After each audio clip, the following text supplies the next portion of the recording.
Tady je tvůj bleskový souhrn o tom, jak se středoškoláci mění v tvůrce drsných AI systémů v rámci projektu AI Lab. Zapomeň na nějaký nudný stáže, kde akorát vaříš kafe pro šéfy.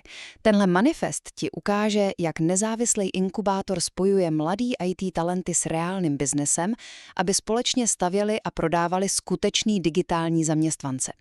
Za prvé, jak to celý vlastně funguje? Hele, představ si to jednoduše jako kuchyni a restauraci. Vy, studenti, vládnete v té svý kuchyni, prostě v AI labu, kde bez jakýchkoliv korporátních brzd hackujete a píšete kód. A ta restaurace, to je Agent Forge, reálná technologická firma, kterou řídí ostřílený CEO Michal Dědeček. Ten funguje jako váš štít, víš. On řeší byrokracii a prodává vaše řešení firmám.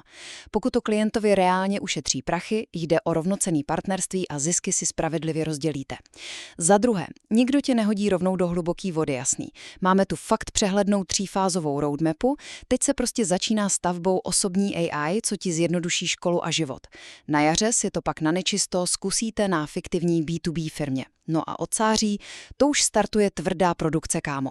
Začnou se prodávat reální automatizace lokálním firmám a na to nehledáme jenom koudery, ale i draví obchodáky z oborovek. Konečně, jestli chceš fakt uspět, musíš ovládnout zlatý pravidlo takzvaného 5vrstvího promptu.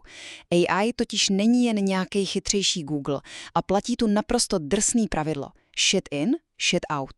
Takže, aby z toho dostal čistý strojový výstup bez zbytečných keců, potřebuješ 5 vrstev. Jasný dotaz, definici role, tvrdý mantinely toho, co systém nesmí dělat, přesný formát výstupu a ukázkový příklad. Takže zahoď školní hračky a začni kódovat svou reálnou budoucnost, protože ve světě produkčních systémů platí prostě jediná věc. Hackuj nebo zemři.